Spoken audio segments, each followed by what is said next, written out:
forgive me now too. I know normally I'm a big Windows PowerPoint fan. I think PowerPoint's probably one of the better presenters, but I'm really trying to do this whole open source thing. So I'm running out of Open Office Impress right now, and let's see if I'm impressed with using the damn thing. But it's not going to look as pretty. It's going to be a little grainy and some, JPEG artifacts. So I'm sorry for the lesser quality graphics here, but, please just bear with me. And that's also why you're going to see the slide bars and stuff too, because one of the stupid annoying effects of OpenOffice is that you can't escape out of a presentation and resume at the same slide. It starts it over from the beginning. So that makes it hard to kind of bop out of the slides and into a demo and then come back into the, in the middle back of the slideshow. So I'm trying to deal with it and work around it, but just bear with me and hopefully, it won't completely suck. So, haven't missed anything yet. So, of course, if you haven't figured it out yet, you're at the Novell, the Forgotten OS, and I am RFP, and this is Black Hat 2002, in case you forgot. One thing I do want to mention right off the bat, too, is they're trying to do some feedback forum stuff. I doubt most of you will hop online and do that, so I would like to actually request that during the talk, if you find something I do really annoying or really cool or something like that, write it on the back of your business card, and at the end, if you can just toss your business cards on the stage over here, or just wing them at me, or throw them and try to hit me in my eye or something, fine. But I want to use that as a relative kind of feedback formy type thing, because I'm up here and I prance and dance and do weird stuff and take my clothes off and all these things, and I don't know if you guys like it or not. So it'd be really good just to know, whether or not that, yeah, you want to see more nudity, or yeah, please keep your clothes on. So, let me know one way or another, and if you could do it like that. And then I get the bonus of getting your name and email, maybe dropping an email and stuff, and doing some more talking offline or after the show and things like that. Or sending pictures, yes.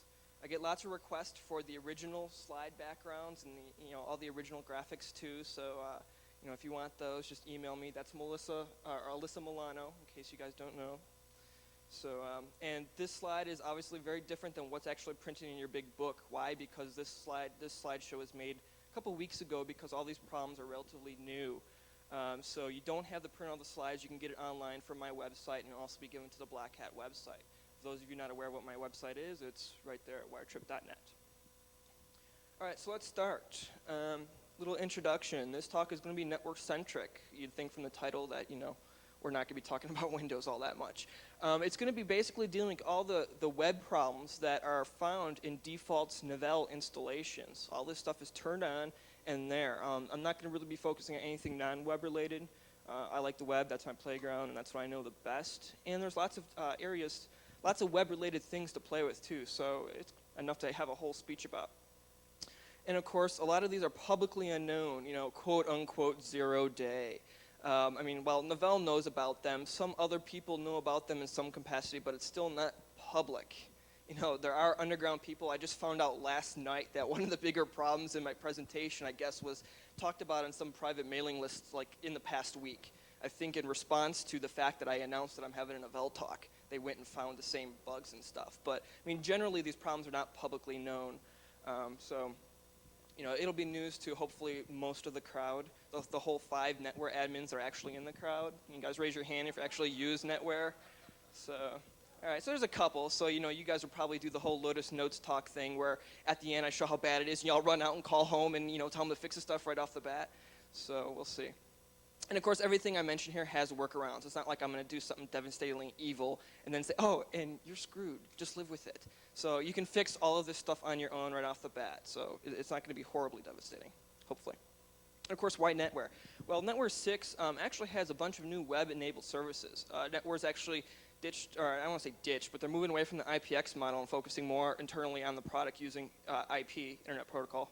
So, and there's a lot of web-enabled things like iFolder and some of the extra add-on service and stuff. So they're really embracing and adding more web-rich features into the OS. So it's actually, it's got a fair number of web stuff to actually look at. And of course, I say they're using suspect components. They're using Perl CGIs. They're using Apache Tomcat Java servlets, and they're using all these Netscape enterprise servers. So they're reusing the same components that have had security problems in other areas. So they're just as likely to have security problems on Novell, regardless really if you run on Novell or Microsoft or Unix or whatever. So, but they're using stuff that is suspect and is, capable of having problems. So, of course, we should actually look and see if it has problems, because no one seems to be giving it just a really good, thorough review. There are a couple people releasing a couple sample CGI problems came across in the last couple months, or they'll do a spot check, and I found this one little bug here and one little bug there. It's kind of the whole PHP nuke syndrome, where every week you have yet another cross-site scripting problem posted about PHP nuke. You think if someone just sat down and enumerated all 300,000 found in PHP nuke and just stuck it in one advisory and said, okay, tons of stuff. But instead, I guess they're just going for the long-term exposure where they just do one a day for the next 3 years. So, it'd be nice if someone just, They get paid more advertising. So, someone needs to just sit down and just, whirlwind through and try to, low-hanging fruit, whatever, but just get all this stuff out of the way rather than just doing this whole trickle. Oh, I found another one. And well, if you find a bug, odds are they'll probably have the same type of bug elsewhere. There could be, so, it's due diligence just to look and see if that bug reoccurs in the same form, within the same product, 2 lines later in the code. It doesn't take that much more effort, and it's, just a little more thorough type of research. And of course, NetWare is actually still common in the enterprise. I come across a lot of clients who actually still have it rolled out, particularly for directory services. NGS is actually a pretty solid directory, and it has been for quite a long time. It's ported to lots of other platforms way before, AD came along. And there's a lot of people not uprooting their NDS installs to replace it with AD, at least not with the clients I'm dealing with. So, it's still there, and it's in some places it's switched to a legacy type installations, but it still can be found. And that just reminded me to turn off my cell phone. But it can definitely still be found, so it's not like, NetWare, who uses that anymore? No one. There were a couple people who raised their hands. There are people using it. So, and of course, some of the previous web vulns, I'm not going to go through and, enumerate all these, but these are basically, I went through my little vuln database that I keep and grabbed everything that's web Novell related in the last 4 years, and that's pretty much it. A lot of group-wise stuff and some other various sample script problems. There were 2 buffer overflows, but beyond that, not a whole lot. The NDS object browsing, that was actually done by NMRC a long time ago. So yeah, some of that stuff dates back to I think 96. So it's pretty darn old.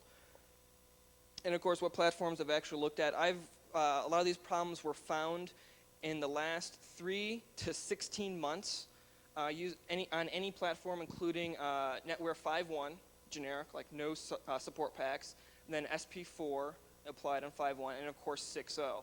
6.0 eval, which is basically what was downloaded offline from Novell because I don't actually have a valid NetWare 6 license. So maybe Novell will give me one. I don't know. We'll see. They might hate me after this talk, so who knows. But yeah, so I assume the eval version is close enough. It's live stuff. It just expires every couple of days, and I have to constantly reinstall.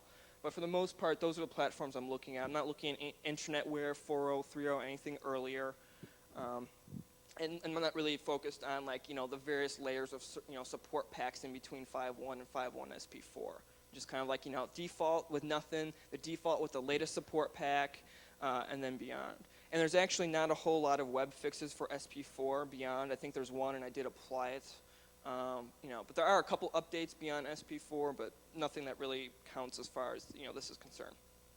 So let's look at NetWare 6 out of the box. What I've done here is kind of diagrammed out. On the left, you see all the ports. These are all the ports that run a web server of some sort. And then, of course, you'll see then I grouped it and listed it to exactly what web servers are listening on what ports. So, of course, the 80 and 443, they run the Netscape Enterprise, which is also known as the NetWare Enterprise Web Server, originally ported from Netscape to Novell by a company called Novonix, which existed for not exactly, but relatively around 6 months. I think it was mid-1996, Netscape and Novell spun off a sub-company called Novonix. And that was, mid-1996. January 1997, January 17th, they announced that they actually had their first product, which was Netscape, basically ported to Novell. And so that's January 17th. On January 23rd, Novell released their quarterly statement, said they're not doing as well, and also said that Novonix is going to be no more. They're going to be subsumed back into Novell. So the company existed for 6 whole months between 1996 and 1997. And actually, and to this day, they still use the term Novonix all over the place, too, which is really interesting. But, a little bit of history lesson there. So anyway, so the Netscape Enterprise server listens on 80 and 443. And then you have Apache. Now, Apache is a recent introduction into NetWare 6. And you'll see there that it listens on port 2200, 2211. That's running the system manager. It's remote manager is what's technically called. A lot of network admins will know this as like the, actually, let me back up here. I'm sorry, I'm getting confused. The 2200 and 2211 is web services manager. That manages all the various web services. The network stack listening on 8008 and 8009, that's the remote manager. That manages basically local system configuration and lets you actually pull up debuggers and stuff right over there over the web interface. So the network stack in 8000 actually deals with local system management. The stuff on 2200, that deals with web service management, managing all the, basically the Netscape Enterprise Server Administrative Console, rewritten and done into Apache, and plus managing things like iManage and I assume iFolder, and a bunch of all the extra extended Novell web offerings, like their whole entire search engine thing that they have for the web platforms and stuff. But you see Apache then also listens in the 5500 or 55,000 port range up there. That's just the basic plain vanilla, you've installed Apache type stuff. I assume if I didn't install the Netscape or NetWare Enterprise server, it would have stuck Apache up on port 80 and 443. But since the Netscape stuff is there, it sticks Apache on these other ports. But this is all default. The only box, I unchecked a lot of stuff, so I didn't install a whole lot of anything. And the only thing I added beyond default was I checked the box for NetWare Enterprise Server. And then I just let it install, and I saw what it gave me. And so it gave me 9 web server listening ports. And a couple of them are doubled up because some are SSL and some are not. And you'll see the 81 actually just redirects to port 8008 and does a bunch of weird things. But I mean, if you see 9 listening web server ports on a default install, I mean, that's a lot. If I would have installed iFolder, it would have given me 2 more. So up to 11 out of the box. And of course, both Apache and Netscape have configs to feed into Apache Tomcat. For NetWare 6, they use Tomcat for their servlet engine. For NetWare 5.1, they use IBM WebSphere as an optional component for the servlet engine. So you see, there's lots of web servers running. And of course, and each one has their all fun little configs and has different stuff loaded. So like, for instance, the Netscape one.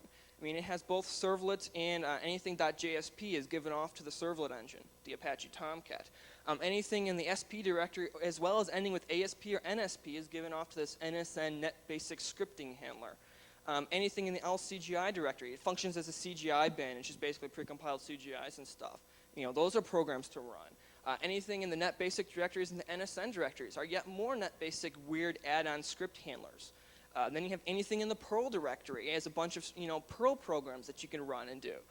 The My Network thing is this whole weird user NDS browsing thing. It requires authentication, so I consider it safe enough. I'm not really going to touch on it, but that's yet another little dynamic handler thing that's going on. Then of course there's stuff going on in the WebDav directory, the tilde user directory, and the SE directories are even more handlers that this stuff does. The SC is SUS, the SUS scripting language and stuff. That actually isn't, all the handlers, the web server is configured to actually run the handlers, but the handlers actually aren't shipped anymore with NetWare 6. So they just left in this old config, but didn't actually ship the NLMs and the DLL equivalents to actually run the stuff. But if from the Microsoft world, because a lot of people are familiar with the Windows way of life, all of these are equivalent to all your IDA, IDC, IDQ, HTR, HTW, and all those extra handlers added in. Each one of these is exactly like that, and each one of these, is capable of being prone to the same type of stuff you'd see like in the IDC overflow and the IDA cross-site scripting and all that stuff. So you see, there's a lot of dynamic handlers and stuff enabled, by default, beyond what's just normally happening in the normal server. This is all extra added extensions, all on by default. And of course, on the Apache config, on all ports, all the servlet and the JSP requests, anything in the servlet directory ending in JSP, get fed off to the Apache Tomcat engine again. And then limited to only, in the Apache config, but limited only to the 2200 port range, is, again, anything in the ASP directory, ASP and SP pages are all Net Basic scripts. Anything in the Perl directory and anything ending in .pl is given to the Perl handler. And all the NSN and .bas basic scripts are, again, given to the NetBasic handler. So, you got the Netscape, which has all those extra features loaded in. You got the Apache server run on more port, which have some of the more features loaded in. And so what else do we got? Well, we have the NetWare stack. That's the remote manager. Now, of course, it requires authentication before we can even get at it. So pretty much, assuming that an attacker doesn't have a valid username password to log in, it's relatively secure because if they can't log in, they can't get to what's inside of it, so who cares what's loaded in it? And the only potential problem that could have is that if there's a vulnerability in the authentication mechanism, which, of course, did happen. April 2002 report, buffer overflow, and the authentication method of the remote manager. So, that's fixed now, and that's okay. But for the most part, I'm not going to deal with the HTTP stack and the remote manager just because, hopefully it's to the point where people will be blocking that, turning it off, and even if the attacker could get to the port, they still need valid admin login credentials, which they won't have. So it's not worth talking about because there's a lot of other stuff anyway. So, okay, let's actually just jump right into the vulnerabilities. Enough about this background stuff. You guys are here for 0 days, so let's just give it to you. Feel the tension. So here's your 0 day, cross-site scripting. Yeah, right. There's a bunch of little stuff to start off with. Let's just get it out of the way. env.pl, the lcgi test.nlm, the env.bas, and the allfield.jsc. A lot of these are just similar to the standard Apache test CGI, which just spits out a bunch of environment variables. Those environment variables can have some path information and stuff. For the most part, it's an extremely light, really who cares type of problem. And I've started 3 of them. They were recently reported in the past months. One of those things where it's like I found this and I'm making the talk, and I'm hoping no one finds this stuff before I talk about it, and some people start releasing advisories, finding it independently. So it's like, damn, there goes another slide. Damn, there goes another slide. So, but for the most part, one of them wasn't discovered, but it's a really obvious one anyway. But the one thing that's interesting, or at least to keep in mind, any test CGI, anything that spits back environment variables is most likely going to be vulnerable to cross-site scripting. And I gave an example down there on how that is. You just stick it in the URL parameter, and the web server will stick an environment variable, and the script will spew it back. So like env.basic, the basic file I have displayed there, for example, not only is it great for cross-site scripting, you stick a script in it like that, it'll give it back to the client 4 times. So whatever you give, whatever script you give it, it's definitely be thrown back at the browser in 4 different places. So it's definitely cross-site scripting. But cross-site scripting, yeah, it is a problem. It isn't a problem. Whatever. There is a talk about it that goes in a little more detail in some of the scenarios. It's a really unique niche type of exploit that and it's really hard exploit avenue. But some people like to worry about it. So if you worry about it, then there you go. So let's get a little bit bigger.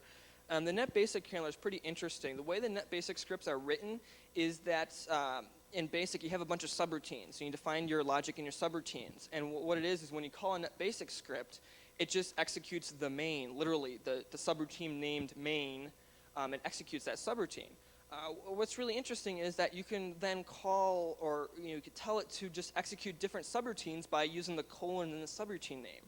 So what's really interesting, particularly with the fdir.bas, the fdir.basic script requires you to log in via NDS username password. And once you give it username and password, then it lets you browse the volumes and the directories on those volumes, right? But you got to log in first. Well, because of this kind of weird quirk in NetBasic, you can just give the show volume and show directory subroutine names and skip that login crap and just go straight to enumerating all the volumes and all the directories and stuff and cruising the file system. This is a bug, and this is one of the really weird bugs because I'm not quite sure what's going on. This works great under NetWare 5.1. By the time I installed SP4 and even in 6.0, it's still there, and it's still a NetBasic handler, but the script doesn't work anymore. And I'm not sure if, it doesn't work even in the proper context anymore. Now, I don't know if they fixed the NetBasic handler to remove this bug, but then also broke all the scripts in the process and didn't bother fixing them, or if it's just a server config, because I've done literally 30 NetWare installs in the last 16 months, and there's always something that doesn't work, and it's always something different every time. All web-related stuff. So it just could be a flakiness issue or what. I'm not sure. But it was a problem at one time. It might still be a problem. Who knows? But it's just something interesting. And all NetBasic scripts would be vulnerable to this. And of course, default servlets and stuff. 5.1 with SP4, again, that's IBM WebSphere, does ship with 2 particular interesting servlets. It ships with a bunch, but a lot of them are lame and boring, like Hello World stuff, who cares? The session servlet. What this actually does is if you use the actually internal Java session management, where it handles all the session IDs and maintains session state and stuff, and it's under the JavaX, Java extension. If you use the internal Java session management mechanisms, you go to this applet, it'll just spit out all the current actively open session IDs for all of them. So if you're using this legitimately, for a shopping cart application, I pull up this servlet and it gives me a listing of all the session IDs of all the active shopping carts, which of course is all you need is to take that session ID and plop it in somewhere else, and bam, you got someone else's count, someone else's shopping cart, that easy. So that's not too good. The servlet manager, this is reconfiguring the IBM WebSphere container, doing things like turning off the entire servlet support, loading in additional servlets, maybe malicious, you'd have to be able to upload them somehow first. And even doing fun things, I believe, like you'd be able to redirect the error logs, so you can say etc pass, or well, it's not Unix, sys : whatever, system autoexec.ncf, whatever interesting file, you say that is now my log file for servlet errors, and then say show me the servlet log, error log, and then be able to view the file and stuff like that. So there are various weird things. It is password protected, but the default username is servlet and the default password is manager, and that's actually kind of hard coded in the config. That's stuck in the, I think it's one of the .properties Java files. So, and then on the network 6 side of things, it ships with a servlet called Snoop Servlet. Historically, people have said this is a problem. I personally don't see what the really big problem is. It's kind of like a cross-site scripting type thing. A little bit of information disclosure, not a whole hell of a lot. But it's there, and if you think that's a problem and you're worried and concerned about it, then, be concerned about it. And some of the, one thing I didn't actually put on the slide too is that the Apache Tomcat that also ships with NetWare 6 has a bunch of default user accounts installed under the Tomcat server. So there's some things that administrative servlets and stuff that may be protected by username password. There's like 3 or 4 actual username password combos that are shipped by default and have various rights and stuff. So, another thing to consider or keep in mind. The NDS object.nlm overflows. Now we're getting a little more interesting, but we're still stuck on sample script issues. Network 5.1 with SP4. Network 5.1 in general ships with this nds.obj NLM, which it basically allows NDS browsing over the web. Just, hey, you call this and it says, here's my tree, and you click on that and you start breaking it down into organizations, and you start drilling down just like a file structure, or it's much like browsing the registry on Windows. It just breaks out the entire NDS tree. Only the public components, nothing horribly bad, but the basic public exposure of the tree. It has a nice, beautiful overflow, 170 characters right after the name, or a bunch in the operation URL parameter. Gives you an A-bend, and that A-bend shows that EIP is exactly what you need it to be. In this case, the exact characters we gave it. So this is basically a textbook's buffer overflow. No heap crap to worry about, no Unicode, mangling of stuff. I mean, this is literally taken, if you had network shellcode, you plop it in, you run it, you're done. Buffer overflows don't get easier than this. So something to definitely keep in consideration. Now, the one thing that's nice is that I don't know of any existing network shellcode, to actually exploit these things. And, I've worked with NMRC and Simple Nomad and stuff, and they've been at this a way lot longer and understand it way lot better than I do. And, they've said they've had their hand at it, and it's a lot harder than it looks due to the way that NetWare actually has its memory models and how it manages external libraries and things like that. So if someone's extremely ambitious and wants to have a good, wow, first in the industry impression, make some NetWare shellcode. Have your hand at it. But beyond that, I mean, I don't know of any that exists, and and in general, it's really hard. So even though there's buffer overflows, the actual capability of exploiting these things may not. I mean, I don't want to say it's not possible, because I'll be proven wrong probably. But I mean, I don't foresee it happening anytime soon. So, but hopefully someone will make me eat my words. Maybe, I don't know, but we'll see. But in general, buffer overflows are not as immediate of a threat as I think that some other overflows are, just because of the lack of research in exploitability of actual overflows on NetWare. And of course, Network 6 doesn't ship with the NDS OBJ NLM. What's really interesting is that it ships with a configuration file. It ships with the configuration directory with all the supporting graphics and extra stuff, but just lacks the actual one NLM script itself, which means that it's basically on the install, they just ripped that one file out, but left all the other cruft there, which is kind of weird. They think they remove it all. It's all in the same directory. But in general, it doesn't ship with NetWare 6, so you don't have to worry about it. Source.jsp file reading. The Tomcat server, this is the view code type of problems which are plaguing all kinds of servers and stuff. Tomcat ships with a source.jsp source code browser in its examples, little cluster of files. And of course, you can use your .. / tricks to escape out of the web root and read any file on the server. It doesn't actually work with a straight .. I think it actually checks to see if there's a .. and removes it. But what you can do is use the %2e, which is just the encoding for the dot. So you just %2e, %2e slash %2e, %2e slash, which is just still .. / encoded, and it works. And here, you can actually then, I have an example where, you can view the etc console.log, and actually have, if you don't believe me, I'll actually demo it too. Where you can just essentially view files. So I'm going to pull up here. Netscape is pulling up the source. I didn't specify a file, so it's not happy. So allow me to type something in really fast when I set on the microphone.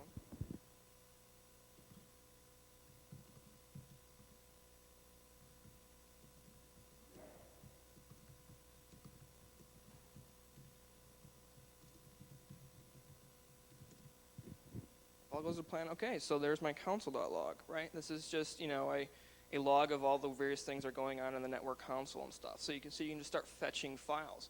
Now what's really interesting is that in here, all these handlers and all kinds of extra stuff kind of run in this weird limbo console stage. They're not running as administrator, but it's like the Windows equivalent of local system.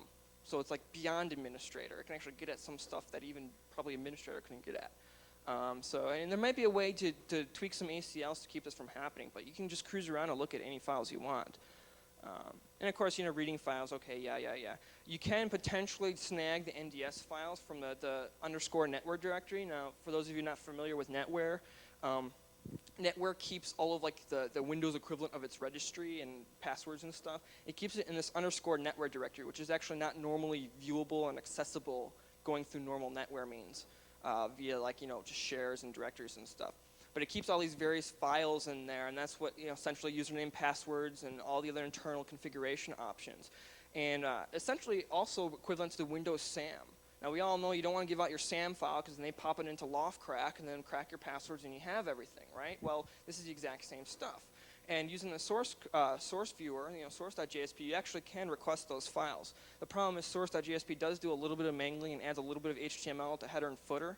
You might be able to strip that out and get it back to its raw binary format because these files are binary gobbledygook. So there's a potential to possibly download the NDS files there, but you might have to do a little bit of reconstructive surgery to make sure they go back the way they were supposed to be. But still a concern. Seeing how I'm doing on time here. Okay, so let's move on to the NetBasic handler. Let me get a drink first. It's really interesting. They've got a bunch of closed beers up here. And I don't know if they're encouraging the speakers to drink while they're talking or what, but it's weird. Anyway, okay, the NSN handler. I talked about in the beginning how NSN is just a mapped handler and stuff. What's interesting about this one, now normally it comes with a bunch of samples, NetBasic scripts, big deal. They're in this, the NSN/web directory. And supposedly anything you request is only limited to that directory. Now it also comes with a bunch of actually usable utility NetBasic scripts. They're in a non-accessible web directory in the /NSN/util directory. Now these do more various things as far as just various utility functions for managing a network server, adding users, and just doing cool things. What's interesting with the NSN handler is that, again, you can use some .. tricks to escape out of the web root and start executing arbitrary NetBasic scripts plopped anywhere on the server. This is a really bad problem if you have, let's say, a public folder where people can upload files. They upload a, malicious .bas file, and they use this trick to go in that folder and execute it. But of course, even focusing on just what's given in the utilities in the util directory, there's some pretty interesting stuff that you can play in there too, and I've given a couple examples here. Now the trick to calling these things is if you use a .. // Netscape will stop you and say file not found. If you use a .. // Netscape will say bad request. If you use a ... and then an encoded / Netscape will stop you and say bad request. Or if you use a .. encoded // which is the %5c, it works. So it's like, oh, forgot one of the four. So it's what you're doing is you're dot dot backslash and then util, but you encode the backslash. And of course, NetWare is a little bit like Windows. They actually use backslashes for the directory delimiters, unlike Unix, which is forward slashes. So you can use forward or backslashes in a web request, and internally it all gets mapped into a backslash. So unlike Unix, where you can't use backslashes to play around with directory games, on Windows and NetWare you can actually do that. It gives you an extra avenue of potential exploitation.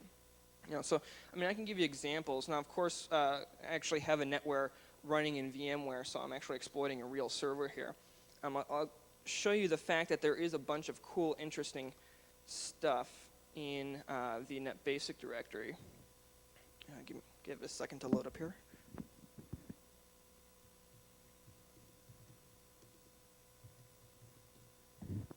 Okay, I'm just using a cheapy little DOS equivalent shell. So you see there's lots of scripts. That's all I want to show you. Now, I'm not going to sit here and enumerate all of them, because that's just kind of a complete waste of time. I've gone through and found a couple interesting ones. Let's pop out of here, and I'll just show you the types of things that could be a problem. So let's just pull up let's wait for the NSN handler to load. It's one of those whole things where the first use takes a little bit longer to load. So slist, which is just the server list. Not a big deal. There's only one server on my entire VMware network. Not a problem, but information disclosure. Then you have things like DS browse, which is NDS browsing. So if I typed it right and all is well, and we give it a second, so I'll pull it up. Okay, so now we start getting enumerations of the NDS tree. Now the one thing I don't know, I haven't figured out yet with this exploit, doesn't mean it's not possible, but I'm just not aware of it by the time I presented, was that you can pass command line parameters to enumerate larger portions and be recursive and do even more cooler things. I haven't figured out how to pass command line parameters, but if someone was to figure that out, they can do even more interesting things with these commands. But I just kind of show you the types of things that you can do, that are available to attackers when they're playing with these types of stuff. So here's a directory enumeration, just going on down the line, all the stuff on the sys volume. So you can access these scripts. There's a lot more that do even potentially worse things. I'm not gonna sit there and look through. There's I don't know. There's a good 30 or 40. I poked through the ones that had interesting names. There's a couple obtuse ones, and they work and don't work for various reasons. There's a couple NetBasic scripts that want Windows GUI interface stuff, right, which isn't provided via the web parameter. So those scripts just puke out automatically. So you can't use those. And there's other BAS scripts scattered, throughout the OS and other NetBasic type related directories. So, the sky's the limit as far as what's available on there. And if you can upload your own stuff, it's definitely a concern. But in general, it's possible and it's there. Using .. tricks to access stuff out of web roots is nothing really new. But the thing to consider here is that we've moved from these sample scripts installed and here's how to abuse them. The solution's always easy there. Just delete the darn sample scripts. And you won't have any of these things. So we're off of sample script problems. Now we're into the handler itself, right? It doesn't matter what sample scripts, and if you remove all the sample scripts, the handler now has a bug that lets me go over and do all kinds of bad things regardless. So, we're kind of at a next level, if you will. So, let's go into a bigger level, but we'll stay with the same handler. It also has a buffer overflow. Now, unlike the NDS obj.NLM, which only exists on certain platforms, and if they delete it, then it's not a problem anymore, this is an overflow in the handler itself. Again, throw 230 characters as a module name, and you have on NetWare 5.1 SP4, clean, nice stack smash. EIP is completely owned by what you passed it, so you can basically tell the computer to execute whatever code wherever it is. So your textbook case for doing your basic buffer overflow. At NetWare 6, however, it does A-bend and it does break stuff, but it's not enough to reach EIP. So it's not exploitable in NetWare 6 beyond just a potential denial of service with getting the server to constantly A-bend, which if you don't have set up to automatically handle, which NetWare 6 doesn't by default, could be a potential problem. And I'll illustrate a little later. I don't want to puke the server now because then I can't do demos later on. So I'll puke the server at the end. And of course, this is, being the other one, this is the one I was told that was just publicly released in the past week too, which kind of sucks because this is the fun one. The Perl handler is pretty much equivalent to having Perl in your CGI bin. Basically, you can give it arbitrary Perl scripts uploaded on the fly to execute. You can say, here's my Perl program, run it for me on the server, would you? And you just upload it by a post request, and there you go. You can run whatever you want. Now, the exploitability of this is basically limited by your Perl skills. Now, of course, there's a lot of people, a lot of hacker types, Perl sucks. Yeah, well, if you knew Perl, you could exploit this. So it's like, finally, something I can do. I know Perl. So, yet another reason to know Perl. It's easy, and sometimes it comes in handy. But just the fact that you can upload arbitrary Perl code, and again, this is kind of operating on a whole local system / console thing. So you can play and modify and do what you want to do. And I'll give you a couple examples. I wrote a little exploit program thingy here as an example of to automate a lot of the code writing and stuff. So I'm going to go ahead and run it here. I got to put the microphone down so I can type. My cute little upload code.pl.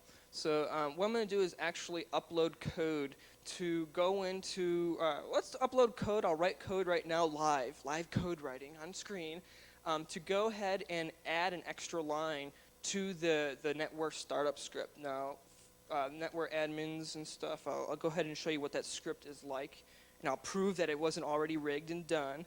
So I got to remember what it is. Oh no, Alzheimer's setting in early is what it is. So, yep, I puked the request. Hang on.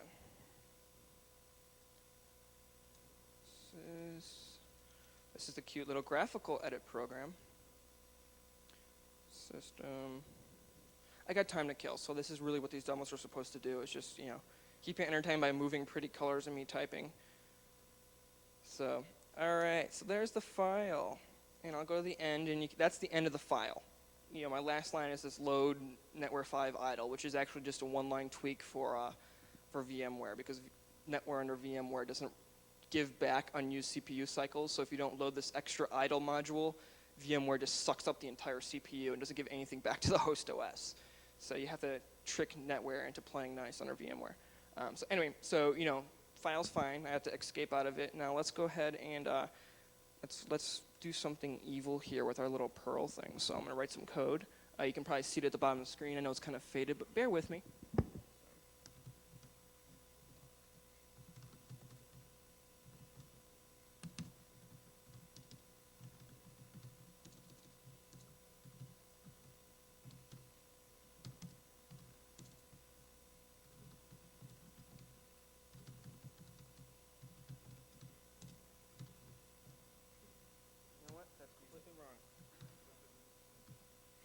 Sorry, I have to restart this only because I'm going to overwrite the entire file and not just...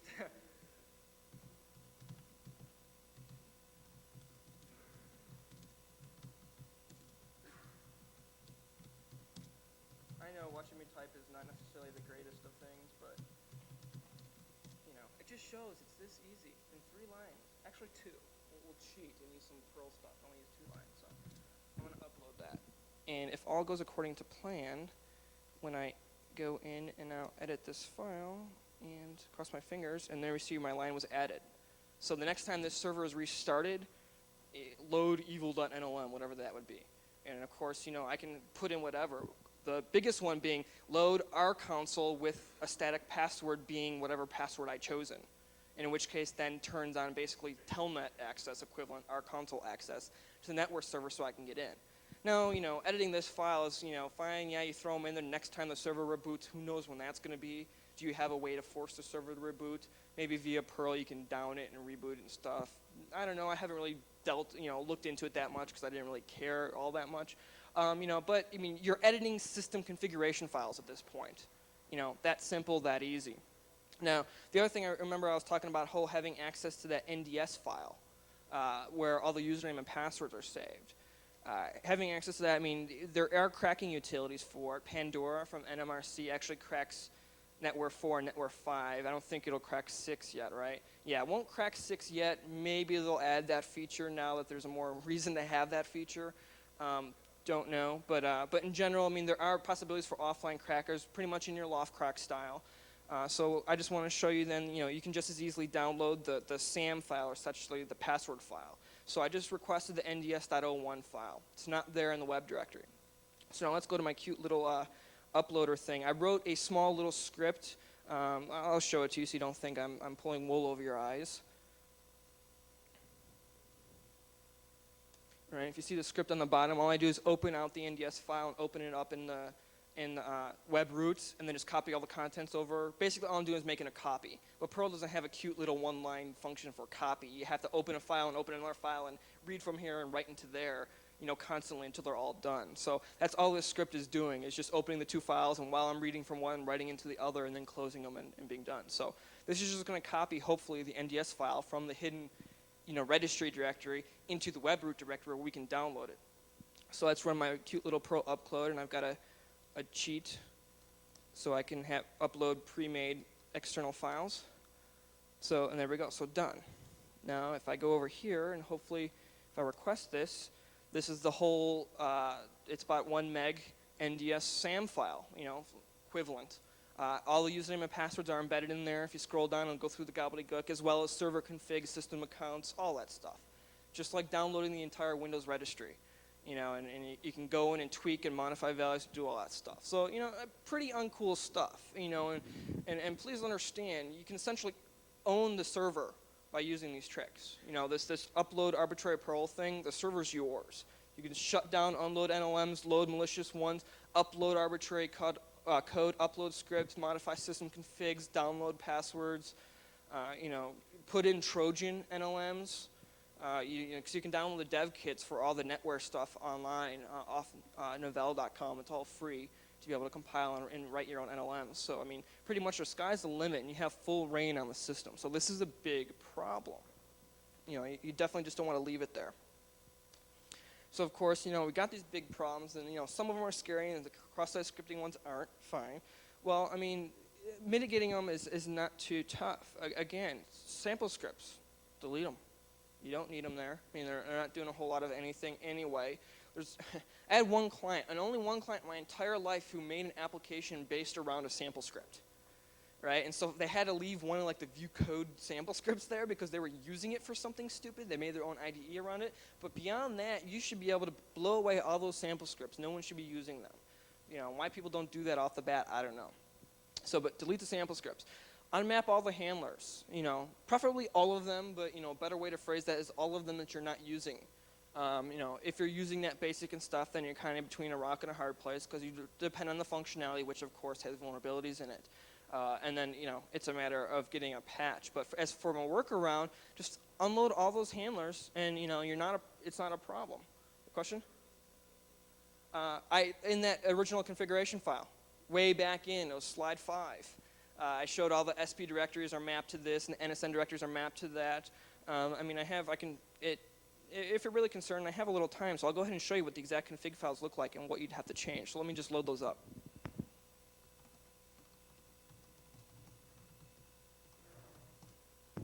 All right, so here we see the Apache module. I don't want to focus on this one because everyone knows Apache, so let's look straight into the Netscape one. Here's the Netscape file.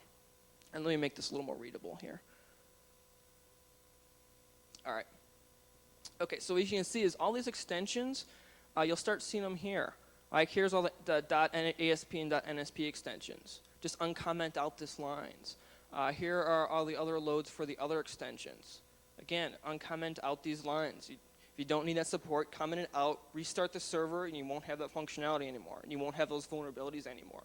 But you see there, this is where the LCGI is mapped to the LCGI bin handler, and the webdev is mapped to the webdev handler directory, and the netbasics mapped to the netbasic directory, and all that stuff. So it's just a matter of uncommenting out these lines. This is the obj.conf, and it's located in the Novonics sweet spot.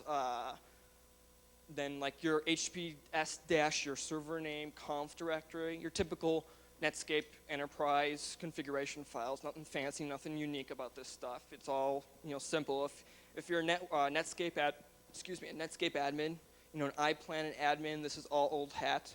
It's all standard out of the box stuff. It's just a matter of going in the config file and looking at it and removing all the stuff. Now, granted, Windows gives you a nice GUI where you can uncheck the IDC handler and remove the IDA handler. Here you have to be mundane and edit a text file. How bad is that? No GUI stuff. But still, just comment out those lines. Put a little pound sign, the little hash or whatever you call it in your language, in those lines. Hi.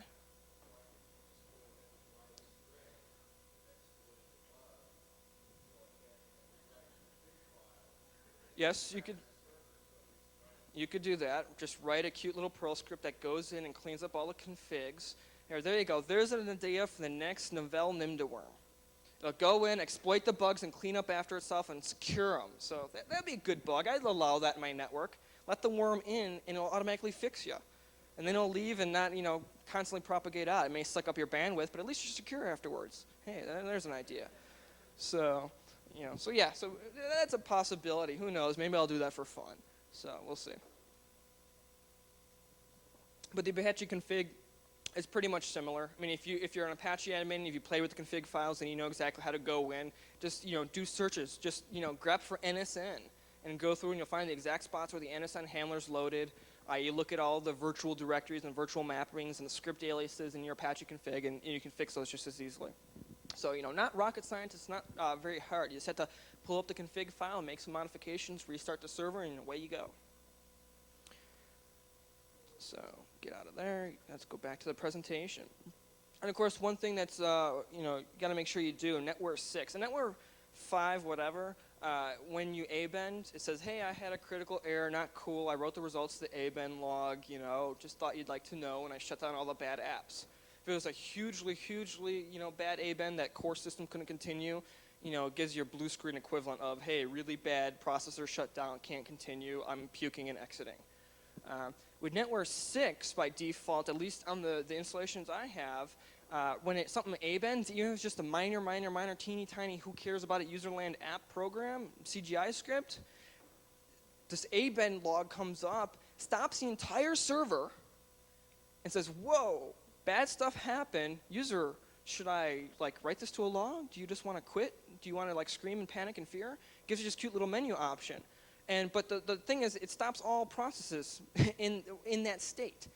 So, great little denial of service. If you can cause even a trivial A-bend and the admin wasn't smart enough to go in and configure it so that A-bends are automatically handled and logged and done with and don't interrupt the rest of the services, great denial of service. Get something to puke, it takes, everything is now off limits. And it won't work until someone consoles or gets on the console and says yes to that damn little menu thing for the server to continue.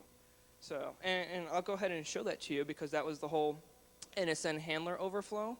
So let's see if we can overflow it, and I'll show you an A-bend here and exactly what I'm talking about. So,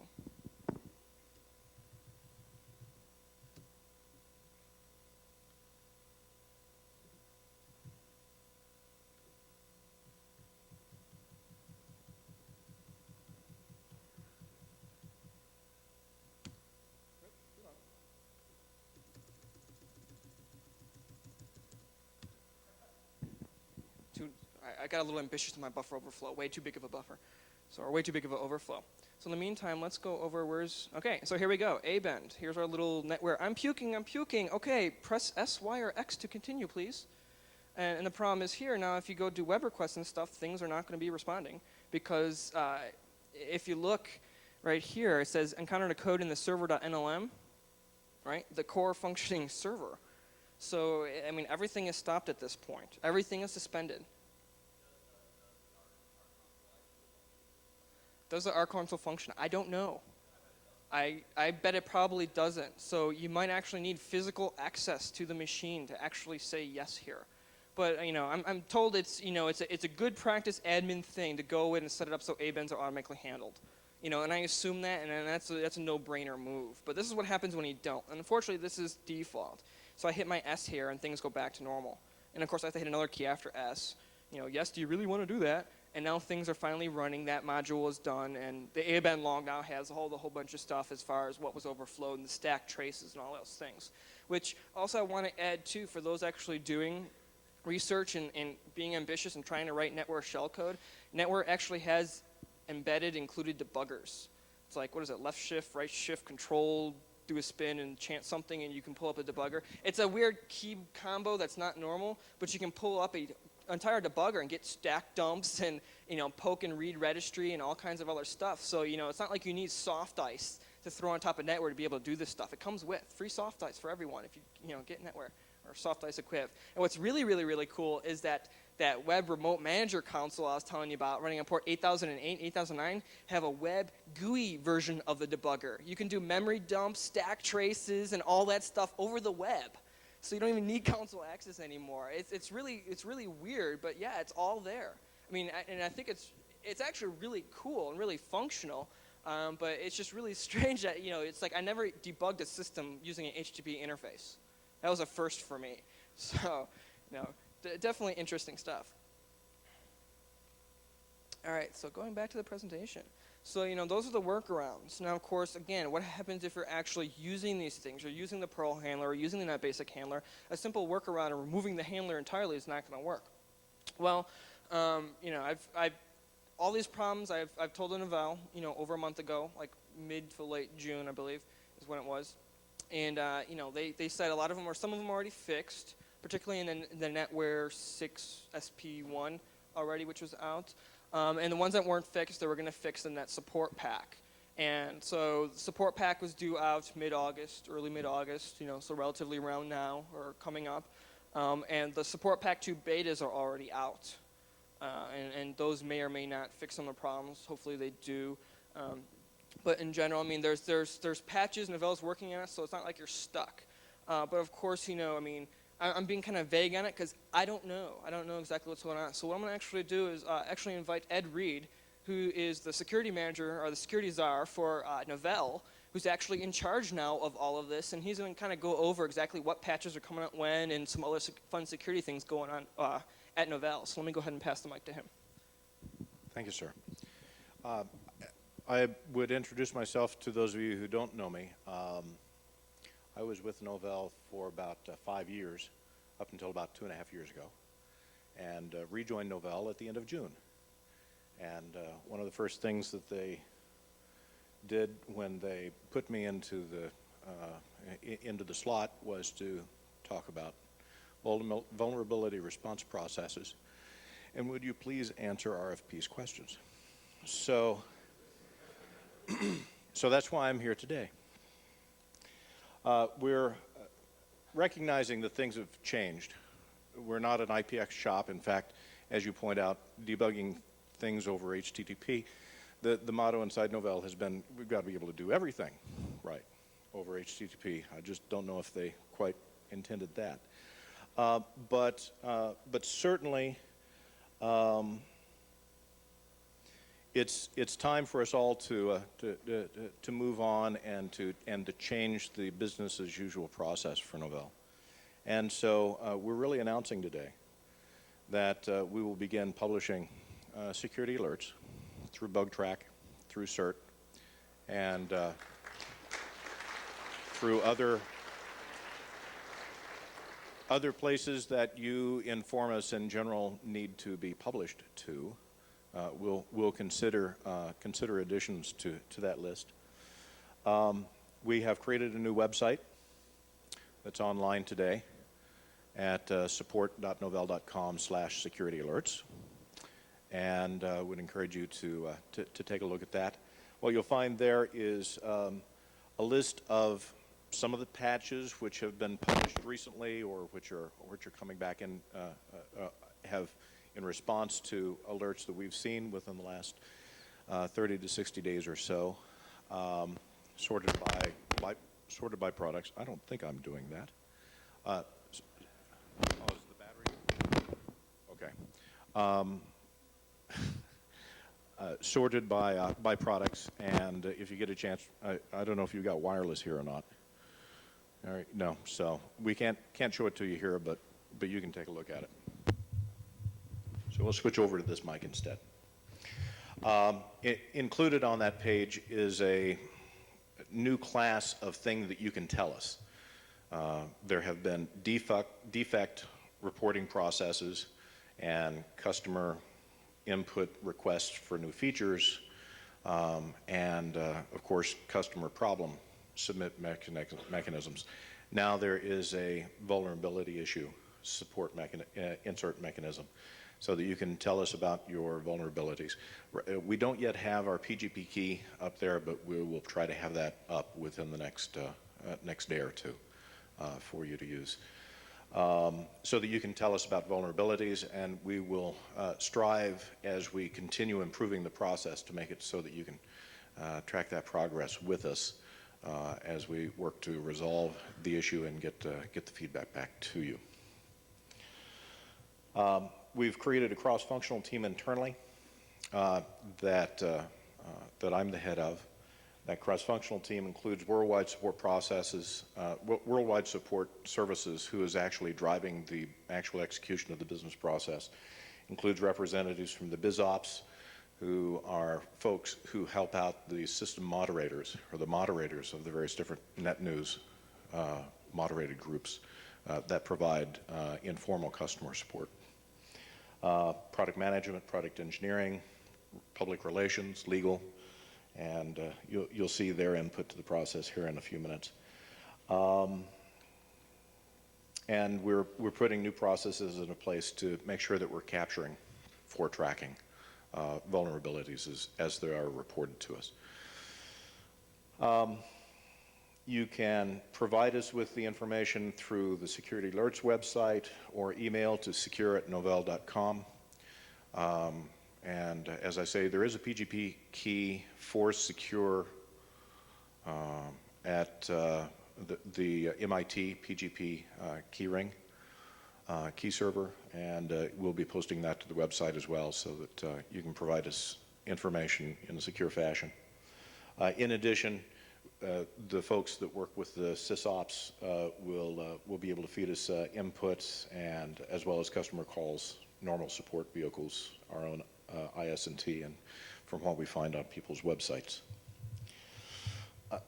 I'm going to let you read the policies text here yourself and say that we're trying very hard to be reasonable in terms of acknowledging that we want to provide you with as much information as we responsibly can, as soon as we can. And generally that means as soon as we know what the fix or the workaround is, to be able to tell you. We will strive not to tell you about exploits that are either theoretically or practically not possible to defend against. And we will strive not to tell you about exploits which may severely impact other competitors in things as well. We, from time to time, hear from people that are like CERT, who have vendor liaisons, that there's a problem they're familiar with, and they're working the problem, and they want to make sure the vendors know about the problem and have fixes ready for it, and nobody talks about it until vendors have had a reasonable amount of time, which the CERT defines to be 45 days, to get their act together before they go public with the exploit code. So we will support those efforts as in our attempt to be good citizens of the community. We have to reserve the right to decide what to tell and what not to tell. That's just the way this world works. So we can't stand up here and promise to tell you everything. What we can do is to reassure you that we're here to try to help our customers secure their environments. And that's really what we're striving to do. It is ultimately the customer's responsibility to secure their customers' environments.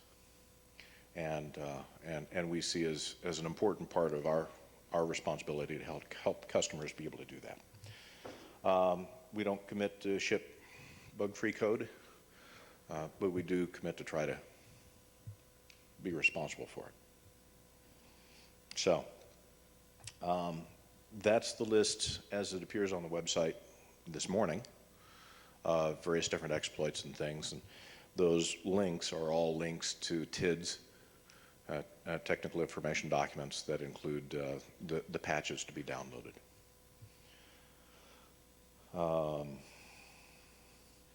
And since our internal SEs have started finding out about this website, we're busy flushing the backlog, if you will.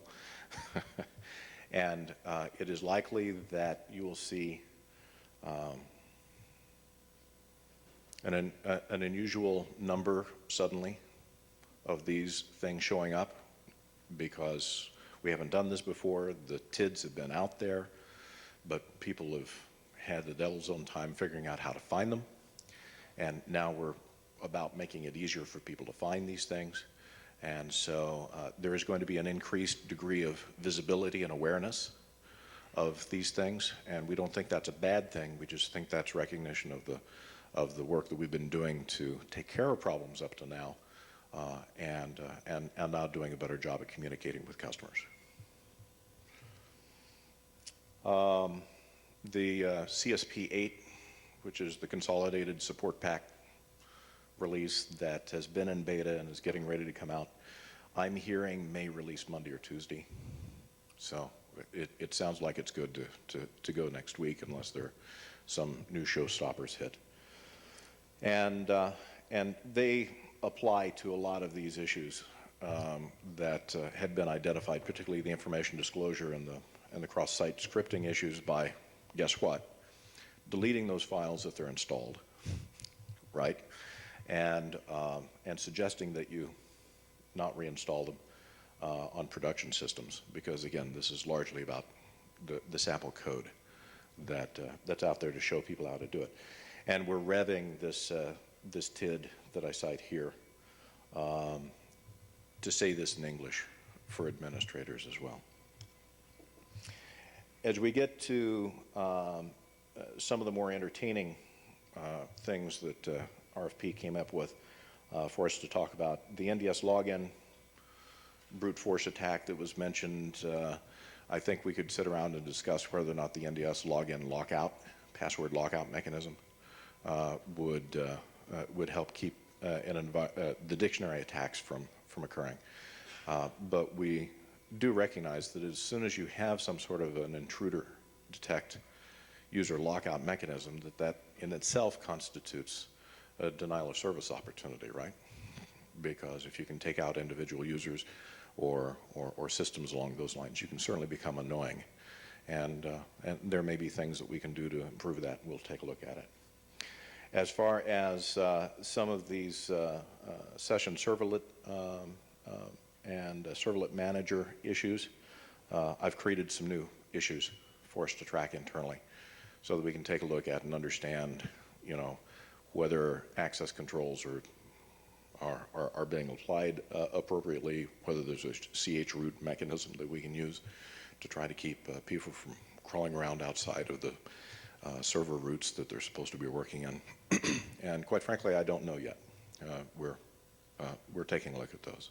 I think the advice that we got here, which was to unmap the handlers if you're not using them, is a good start. I really like the Perl execution problem. And I'm going to be spending some time tomorrow on that one. Unmap it if you're not using it, please. And on some of these others, as you see, we've opened a few additional issues to track with engineering to identify what the nature of that problem is and try to work through those. Legal has to contribute something to a process like this. And I guess it is kind of interesting to consider the need for this in light of some of Mr. Clark's remarks yesterday. But this speaks for itself. As for questions and comments, by all means, use the secure@novell.com email address and take a look at the new website when you get a chance. That's it. Just want to thank Ed and Novell for sending them out. And just so you know, it's like I came up with this wacky idea. Ed emailed me maybe 2 weeks ago, a little bit over 2 weeks. He's like, I'm now the new point of contact and stuff, and I'm going to be helping with your issues. And so last Friday, I'm like, hey, you want to come to Vegas and come up on stage?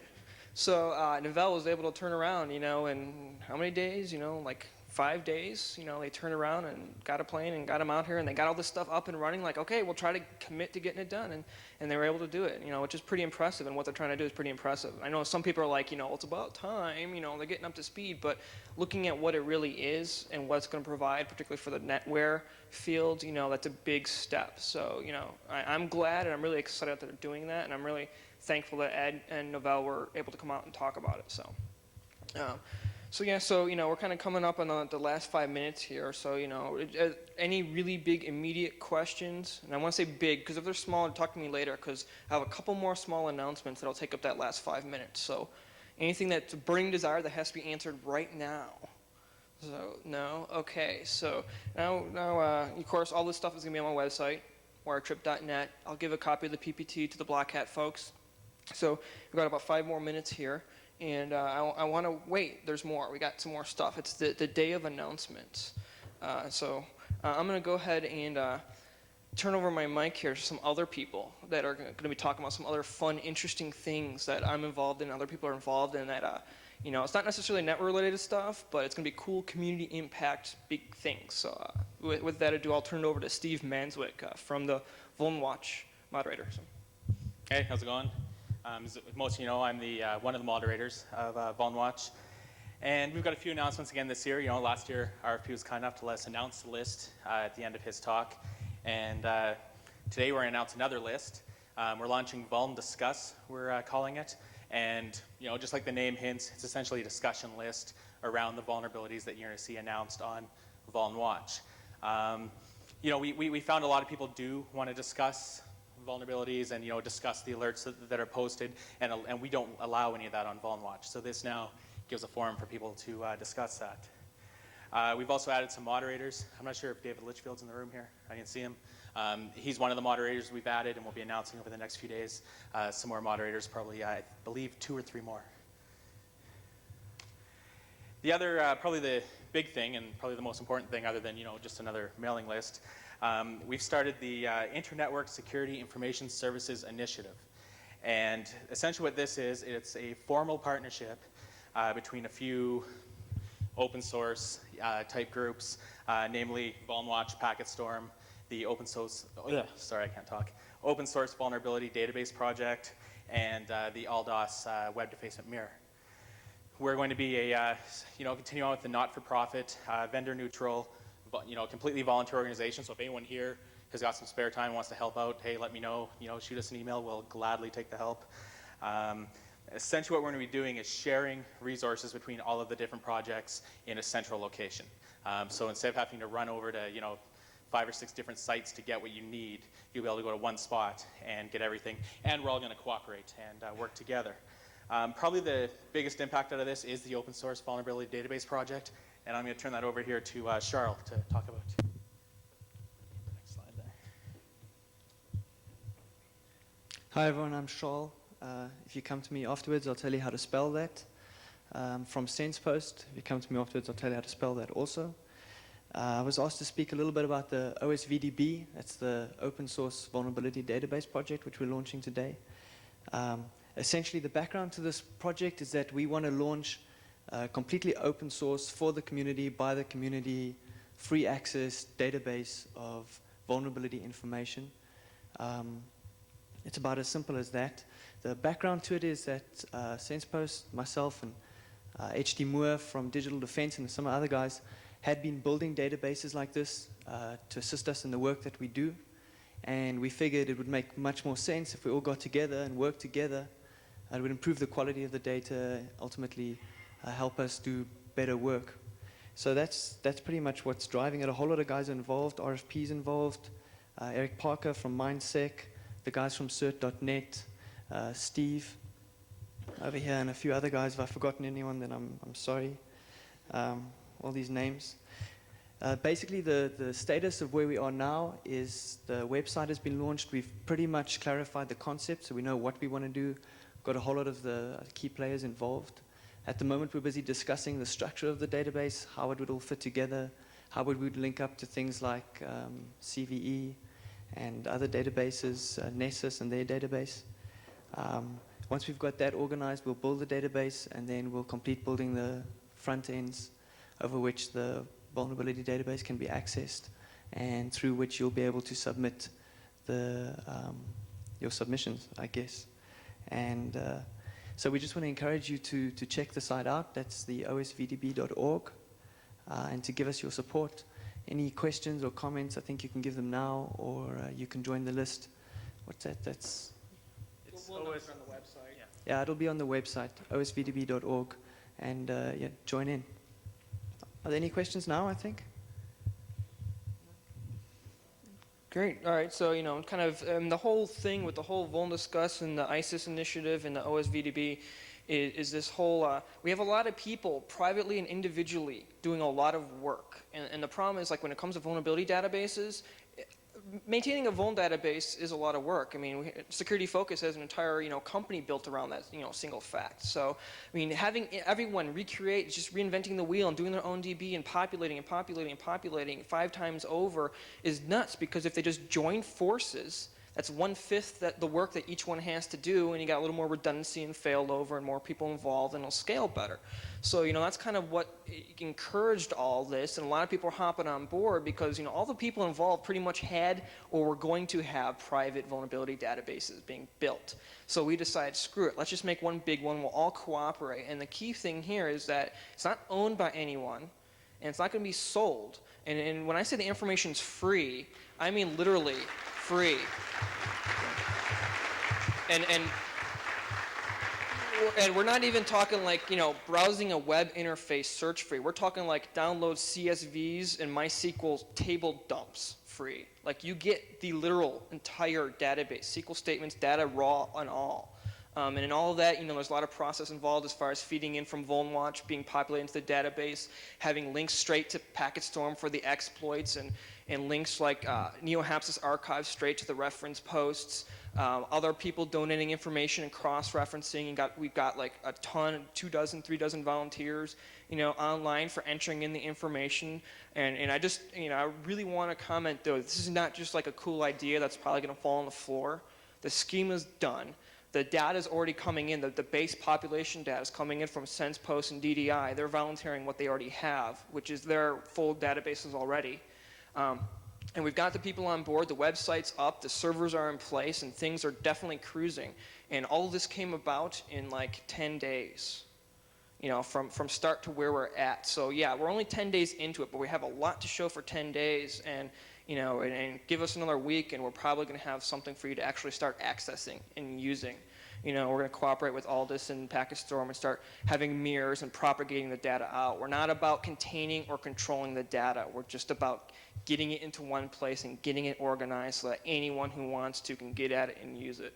And if you have anything, time or help, to donate, resources to donate, or if your company wants to even do interesting things like provide mappings, between your product and like CVE stuff, I mean, we can incorporate all that. Just definitely contact us and let us know. There's lots of room. And even if your corporation wants to reuse the database, we're not stopping it. Hey, if someone wants to download the CSV dump and then resell the data as alerts or the access to a corporate database, which is just the same thing, fine, we're not going to stop that because the data is free. We just like to think anyone trying to resell the data that anyone can get for free is not going to work. That's the concept behind it. So, that's why we're not worried about giving it out for free and people making money off of it, because, unless they add something on top of it, there's no value added there that they can make money on. So that's pretty much my time. I'm like 2 minutes over, so I think I'll be flogged. But if any questions, just go ahead and either email the individual people for the OSVDB or the ISIS initiative, or Ed, the secure@novell.com, or you can email me, or you can contact me right after. Come on up and talk to me after this. And of course, any feedback, like I said, on business cards and stuff, you just want to bring them up and drop them off. As an incentive, I'll trade you. I'll give you my business card, which is cool and glossy and looks pretty. Right? If you give me a card for yours, even if you didn't write comments, I want business cards. So anyone who gives me a card, I'll trade them. So thank you very much for coming, and I hope you enjoyed it.